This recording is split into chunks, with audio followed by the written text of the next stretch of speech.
तो कहानी के शुरुआत में हम एक बूढ़ी औरत को देखते हैं जो अपने बीमार हस्बैंड के साथ बिल्कुल अकेली रहती है। दिखाया गया कि उसकी हस्बैंड की हालत काफी ज्यादा मात्रा में खराब हो चुकी थी और उसे अकेले ही उनकी देखरेख करनी होती थी। एक दिन बूढ़ी औरत जब अपने कमरे में बैठकर सिलाई का काम कर रही थी तो अचानक उसे रूम से कोई आवाज आती हुई सुनाई दे पड़ती है। इसीलिए वो डरते हुए अपने हस्बैंड के पास आकर उन्हें देखने लग गई। अचानक अपने उसे कमरे के बाहर से भेड़िए की अजीब तरह से गुर्राने की आवाज आने लग गई, जिससे वो अब काफी बुरी तरह डर कर सहम सा जाती है। तभी हम देख पाते हैं कि उनकी सारे भेड़ें भी किसी चीज को देखकर डर कर शोर मचाने लग गईं। उस चीज को देखकर इधर उधर भागने लग गईं। दरअसल वो एक डरावनी आत्मा थी जो इनके फॉर्म में घुस गई थी। अब बूढ़ी औरत जब किचन में काम करती हुई दिखाई गई तो उसके पीछे रखा हुआ चेयर अचानक से हिलकर पीछे की तरफ चली जाती है, जिससे वो अब समझ चुकी थी कि आत्मा मेरे आसपास ही है। अगले दिन उसी बूढ़ी औरत का बेटा और उसकी बेटी, जिसका नाम लुइस था, वो अपने मॉम डैड को देखने के लिए घर आते हैं। अब ये दोनों बहन भाई जिस तरीके से अपने मॉम से बात कर रहे थे, देखने से साफ लग रहा था कि जैसे दोनों बच्चों की अपने ही माँ से नहीं बनती, यानी उनके बीच कोई अंडरस्टैंडिंग नहीं है। वो बूढ़ी औरत अपने दोनों बच्चों को अपने घर से फौरन निकल जाने को कहती हैं, मगर वो उन्हें यह नहीं बताती कि उनकी घर में एक बुरी आत्मा मौजूद है जो पिछले काफी सालों से यहाँ पर रह रही है। रात को दोनों बहन भाई घर के बाहर बैठकर बातें कर रहे थे। उनका मानना था कि सारा दिन डैड का ख्याल रखते रखते मॉम थक जाती होंगी। उन दोनों को यहाँ पर इस बात का भी एहसास हुआ कि हम अपने जिंदगियों में इतने बिजी रहे कि कभी अपने ही मॉम डैड पर हम ध्यान ही नहीं दे पाए। यह बात हम भूल गए थे कि उन्हें हमारी प्यार की जरूरत भी है। रात में लुइस जब डोर लॉक्ड करके अंदर आई तब दरवाजा अपने ही आप ही खुल जाता है। उसे यह देखकर थोड़ा अजीब लगा कि यह कैसे खुल गया। वहाँ पर वही शैतानी आत्मा खड़ा हुआ था जिसे सिर्फ और सिर्फ उसकी मॉम ही थी जो उसे देख पा रही थी। खाना खाते हुए उनके मॉम लुइस का भाई, जिसका नाम माइकल था, उसे बताने लग गईं कि इस घर में कुछ भी ठीक नहीं है। बहुत ही डरावनी चीज यहाँ पर रहती है, इसीलिए तुम दोनों इस घर छोड़कर यहाँ से चले जाना चाहिए। लेकिन वो अपनी मॉम के बातों को इग्नोर करते हुए खाना खाकर अपने रूम में आ जाता है। किचन में जब उनकी मॉम काम कर रही थी तो एक चेयर दोबारा से साइडर पर हट जाती है, जिससे उसकी मॉम एक बार फिर घबराकर रोने लग गईं। इस चीज से अब वो तंग हो चुकी थीं, इसीलिए अपने हाथ में पकड़े चाकू वो बड़ी बेदर्दी से अपनी उंगलियों को सब्जियों की तरह काटने लग गई। अगली सुबह जब लुइस और माइकल फॉर्म में गए तो यह देखकर शॉक्ड में आ जाते हैं कि उनकी मॉम खुद की जानें ले ली हैं। यह देखने के बाद दोनों बहुत ही दुखी हो जाते हैं। उन्होंने अपनी मॉम की लाश को वहां से नीचे उतारा, जिसे पुलिस लेने के लिए पहुंच चुकी थी, और दोनों बहन भाई गहरे सदमे में चले गए थे और वो दोनों अपने डैड के पास जाकर चुपचाप बैठे रहते हैं। इसी बीच हम उनके पड़ोसी को देख पाते हैं, जिन्हें भी उनकी माँ की ऐसी दर्दनाक मौत का बहुत ही अफसोस हो रहा था, क्योंकि उनकी मॉम और यह पड़ोसी काफी अच्छे दोस्त हुआ करते थे। इनके घर में अब एक नर्स आई हुई थी जिनके डैड की देखभाल करती रहती थी। वो दोनों को बताती है कि आप लोगों की मॉम अकेले में ही कुछ बोलती रहती थी। ऐसा लगता था जैसे कि किसी से वो बात कर रही हों। यह सुनकर लुइस सोचने लग गई कि ना जाने हमारे मॉम डैड पर कितना मुश्किल गुजरा हुआ होगा। उसे पछतावा होता है कि उनकी मुश्किल टाइम पर हमने उन्हें अकेला छोड़ा, और इसी बात के चलते वो अपने डैड की देखभाल करने की जिम्मेदारी ले लेती है। लुइस अपने मॉम के उस कमरे में गई जहां वो सिलाई किया करती थीं। लुइस देखती है कि वो उसकी शादी के लिए एक प्यारा सा गाउन बना रही थीं। यह देखने के बाद तो उसे और भी दुख हुआ। लुइस जब नहा रही थी तो उसे बाथरूम में किसी की कदमों की आवाज सुनाई देने लग गई। लुइस आवाजें लगाकर पूछने लग गई, माइकल क्या यहाँ तुम हो? लेकिन बदले में कोई जवाब नहीं आता। इसीलिए अब लुइस जब पर्दा हटाकर देखती है तो अपने डैड को ठीक अपने सामने खड़ा हुआ पाती है, जो बहुत ही अजीब हालत में थे, जिन्हें देखकर लुइस काफी घबरा गई। इस टाइम डैड की आंखें बिल्कुल पूरी तरह से सफेद हो चुकी थीं और वो बुरी तरह से कांपने लग चुके थे। अजीबो गरीब तरीके से अपने सर को जोर जोर से हिलाने लग गए। यह देखने के बाद तो लुइस अब काफी डर जाती है। वो चिल्लाते हुए आंखें बंद कर लेती हैं। उसकी आवाज सुनकर उसका भाई माइकल जब चेक करने के लिए वहां आया तो उसे बाथरूम में कोई नहीं दिखता। लुइस की बात को सुनकर जब दोनों चेक करने के लिए अपने डैड के कमरे में गए तो वो बेड पर बिल्कुल वैसे ही हालत में सोए हुए थे जैसे पहले थे। अब लुइस ने जो चीज अपने आंखों से देखी थी उसे भूल पाना मुश्किल था, लेकिन वो फिर भी उसे सिर्फ अपना बहम समझकर इग्नोर कर देती है। अब माइकल घर का जरूरी सामान लेने घर से बाहर जाने वाला था। जाने से पहले वो अपने डैड को देखने के लिए गया। उनके बेड के नीचे से माइकल को अपने मॉम की डायरी मिलती है, जिस बारे में उसने लुइस को भी बताया, और दोनों उस डायरी को पढ़ना शुरू कर देते हैं, जिसमें उनकी मॉम ने घर में रह रही उस डरावनी आत्मा आत्मा के बारे में लिखा हुआ था और उनका कहना था कि वो धीरे धीरे मेरे हस्बैंड को मार रही है और मुझे मदद की जरूरत है। ऐसी बात को सुनकर लुइस रोने लग जाती है।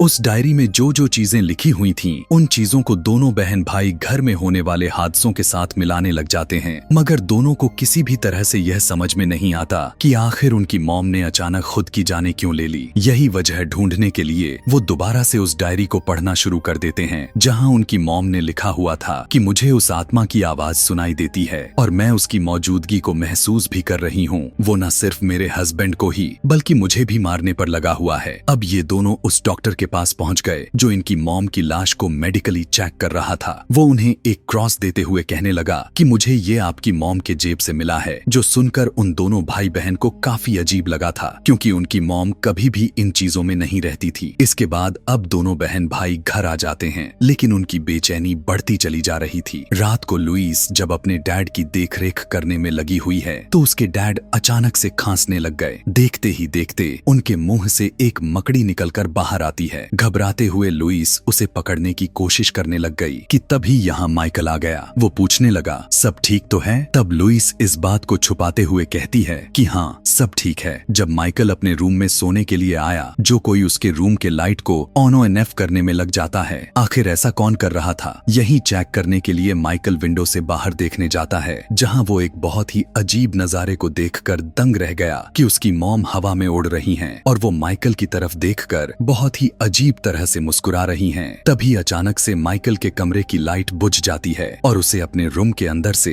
अपनी मॉम की आवाज आने लग गई। उसने जब दोबारा से बाहर देखा तो मॉम नहीं थी। कमरे में उसे मॉम के होने के एहसास हुआ, जो उस हालत में थी जैसे वो फांसी लगाकर लटकी हों। और अब जब माइकल ने लाइट जलाकर देखा तो वहां पर कोई भी नहीं था। दूसरे दिन लुइस जब बाथरूम में गई तो मिरर में खुद को देखकर वो काफी चौंक जाती है, क्योंकि किसी ने उसके चेहरे पर लिपस्टिक से निशान बनाए हुए थे। वो घबराते हुए मुंह को साफ करके अपने डैड को चेक करने के लिए गई तो उसे उनके पास से लिपस्टिक मिलती है। यह देखकर अब तो वो काफी हैरान हो गई। उसे कुछ भी समझ में नहीं आ रहा था कि यहाँ पर ऐसा क्यों होता जा रहा है कि तभी उसी टाइम पर घर के टेलीफोन पर किसी की कॉल आया। लुइस ने जब फोन रिसीव की तो वो एक रिकॉर्डिंग सुन पाती है, जिसमें बताया जा रहा था कि घर की टेलीफोन लाइन को कट कर दिए जाएंगे। यह सुनने के बाद जब उसने कॉल को कट करके रखा तो उसी टाइम पर एक और कॉल आती है। इस बार जब लुइस ने कॉल उठाई तो वो अपनी मॉम की आवाज सुनती है, जो वो उन्हें इस घर को छोड़ जाने को कहती हैं। माइकल जब बाहर से वापस आया तो घर के बाहर चर्च के फादर को देख पाता है, जो लुइस और माइकल के बारे में पहले से ही जानते थे। वो उन दोनों को बताते हैं कि तुम्हारी मॉम अक्सर मुझसे मिलने आया करती थी, जिस वजह से मैं तुम दोनों को अच्छे से जानता हूँ। वो उन्हें अपना नंबर देते हुए यह कहते हैं कि अगर किसी भी तरह की मदद की जरूरत हो तो मुझसे बात कर लेना। यह सुनते हुए दोनों सोचने लग गए कि शायद शैतानी आत्मा से जुड़ी बातें फादर ने ही मॉम के दिमाग में डाली हों। इसीलिए माइकल उन्हें यहाँ अपने घर से फौरन जाने को कहता है। उनके जाने के बाद माइकल अपने वाइफ और बच्चों को कॉल लगाया और कहने लगा कि मैं तुम लोगों को बहुत मिस कर रहा हूँ और तुम्हारे पास आना चाहता हूँ। अब लुइस जब फॉर्म में जाकर अपने मॉम की डायरी पढ़ने लगी तो उसे कुछ टूटने की आवाज आती है। लुइस को लगा कि शायद माइकल ने कुछ तोड़ दिया होगा। उसने जब मुड़कर देखा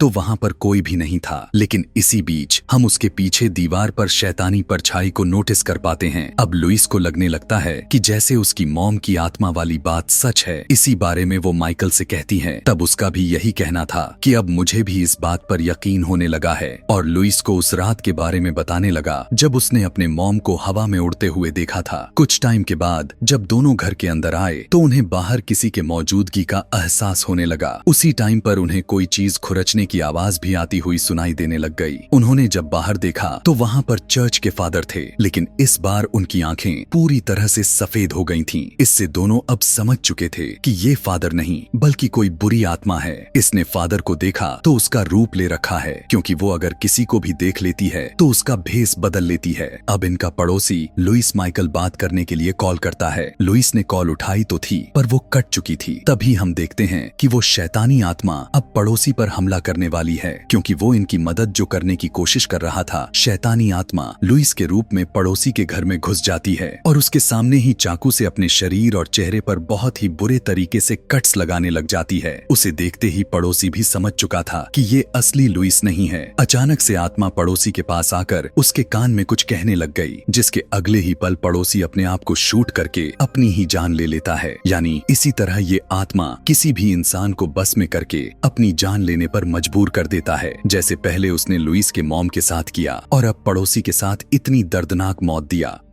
अगले मॉर्निंग में दोनों बहन भाई घर से बाहर निकल कर आए फादर के पैरों के निशान देखने, ताकि उन्हें पता चल सके कि क्या वो कल रात आए भी थे या फिर जो हम बुरी आत्मा वाली बात सोच रहे हैं वो सच है। बहुत खोजने के बाद इन लोगों को वहाँ पर कुछ भी नहीं मिलता। अब घर के इन हालात की वजह से दोनों अपने डैड को हॉस्पिटल भेजने का फैसला करते हैं। लुइस अपने मॉम के बारे में इंफॉर्मेशन निकालने के लिए फादर के दिए हुए नंबर पर कॉल करती है। तब फादर कहने लग गए, तुम्हें मेरा नंबर कहाँ से मिला? तब लुइस ने कहा, आपने ही तो खुद हमारे घर आकर दिया था और कहा था कि आप हमारी मॉम को जानते हैं और वो आपसे मिलने आया करती थीं। यह सुनकर फादर हैरानी में आ गया। वो कहने लगा कि मैं तो कभी आपके मॉम से नहीं मिला और मैं तो दूसरे देश में रहता हूँ। मैं आप लोगों में से किसी को नहीं जानता। इवन फादर उसे यह भी बताते हैं कि मेरी भी लुइस नाम की एक बेटी थी जिसने अपनी जान ले ली थी। सोचने वाली बात तो ये है कि उसकी आवाज तुमसे काफी मिलती जुलती है। यह सुनकर वो काफी घबरा गई, जल्दी से फोन काट देती है क्योंकि उसकी बातों को सुनकर उसका सर नाचने लग गया था। खैर, अब दोनों अपने फादर को हॉस्पिटल भेजने के लिए एक डॉक्टर से बात करते हैं। उनके डैड की हालत को देखते हुए डॉक्टर कहने लग गए कि वो बहुत ही कमजोर हो चुके हैं। क्या पता वो सफर की थकान बर्दाश्त न कर पाए, जिससे उनकी जान भी जा सकती है। इसीलिए उन्हें इस घर के अंदर ही रखना ठीक रहेगा। अब उसकी नर्स कहने लग गई कि आपके डैड को आप दोनों की प्यार की जरूरत है और मुझे उम्मीद है कि इस तरह वो ठीक हो जाएंगे, क्योंकि मैंने आपके मॉम को आप दोनों के बगैर तड़पते हुए देखा हुआ था। कुछ टाइम के बाद लुइस के साथ माइकल जब फॉर्म में आते हैं तो उनकी होश यह देख कर उड़ गई, क्योंकि वहाँ पर बहुत सारे जानवर मरे हुए पड़े थे जिनको बहुत ही बुरी तरह से चीर फाड़ करके किसी ने खाया हुआ था। यह देखने के बाद अब दोनों समझ चुके थे कि यह काम किसी भेड़िए का नहीं हो सकता था। उन्हें आत्मा पर शक जा रहा था। अब वो बड़ी से आग जलाकर सभी जानवरों को उसमें डालकर जला देते हैं। इन्हीं हालातों को देखते हुए माइकल काफी इमोशनल हो चुका था। बचे हुए कुछ जानवरों में से जो एक जानवर प्रेग्नेंट थी, वो उसके पास आकर उससे बात करता है और कहने लगा कि मैं तुम्हें कुछ नहीं होने दूंगा। और क्योंकि अपने डैड और अपने बहन को लेकर काफी जज्बाती हो चुका था, इसीलिए अब वो उनके साथ रहने का सोचता है। साथ ही लुइस को यह भी कहता है कि मुझे अब इन चीजों से डर लगने लगा है। आधी रात में माइकल को फॉर्म में से किसी की चिल्लाने की आवाज आती है। वो जब चेक करने के लिए जैसे ही गया तो शैतानी आत्मा उसकी मॉम का रूप लेकर दोबारा से उसके पास आ गया। पड़ोसी की तरह माइकल के कान में भी वो शैतानी आत्मा कुछ बोलने लग गई, जिससे वो भी पड़ोसी और अपने माँ की तरह चाकू से अपनी जान लेने वाला था। पर तभी वो अपनी ताकत लगाकर खुद को रोक लेता है। रात में लुइस जब अपने डैड के साथ सो रही थी तो उसे एक बुरा ड्रीम आता है, जिसमें वो डरावनी आत्मा को अपने आसपास ही महसूस कर पा रही थी, जो अचानक उसे डरा दिया। और अब जब जाग कर चेक किया तो उसके डैड बेड पर नहीं थे, बल्कि वो तो छत से चिपके हुए दिख रहे थे, जिससे वो काफी घबरा गई और अब चीखते हुए उसकी आंख खुल जाती है। यानी यह भी उसका नाइटमेयर था। सुबह में माइकल उसे कहीं पर भी दिखाई नहीं दे रहा था। वो उसे हर तरफ ढूंढने लग गई। असल में अपनी जान बचाने के लिए वो अपने डैड और अपनी बहन को छोड़कर भाग गया था। और जैसे ही इस बारे में लुइस को एहसास हुआ तो उसे काफी बुरा लगने लग गया। कुछ देर के बाद लुइस से मिलने के लिए पड़ोसी की पोती आती है। वो लुइस को उसके मौत के बारे में बताकर कहने लग गई कि तुम्हारे डैड गल सड़ रहे हैं। यह सुनते ही लुइस समझ जाती है कि यह असली पड़ोसी की पोती तो नहीं हो सकती, बल्कि इस बार भी आत्मा रूप बदलकर उसके पास आई हुई है। और अब वो लुइस को परेशान करने लग गई। उसे नजरअंदाज करके लुइस माइकल को कॉल लगाती है। जिस बीच यहाँ डैड की नर्स भी आ गई। दोनों बहन भाई की बहस चल ही रही थी कि उसी दौरान नर्स एक नोकदार चीज से अपने गालों में घुसाने लग गई। यह देखने के बाद लुइस घबरा गई। वो जैसे ही रोकने के लिए गई, लेकिन नर्स ने उसे बेहोश कर दिया और अब वो अपने नाक और अपने शरीर के अलग अलग हिस्सों में औजार घुसाकर बेरहमी से अपनी जान ले लेती है। उधर माइकल्स जब अपने वाइफ और अपने बच्चों के पास आया तो यह देख वो पूरी तरह से टूट गया कि उसके फैमिली के सभी लोगों ने अपने अपने जानें ले ली हैं। यह सब देखकर माइकल इतना दुखी हो चुका था कि वो खुद भी अपनी गर्दन काटकर खुद की जानें ले लेता है। लेकिन उसने देखा कि उसकी फैमिली तो अभी जिंदा है और यह सब उस आत्मा की साजिश थी ताकि माइकल की भी जान चली जाए।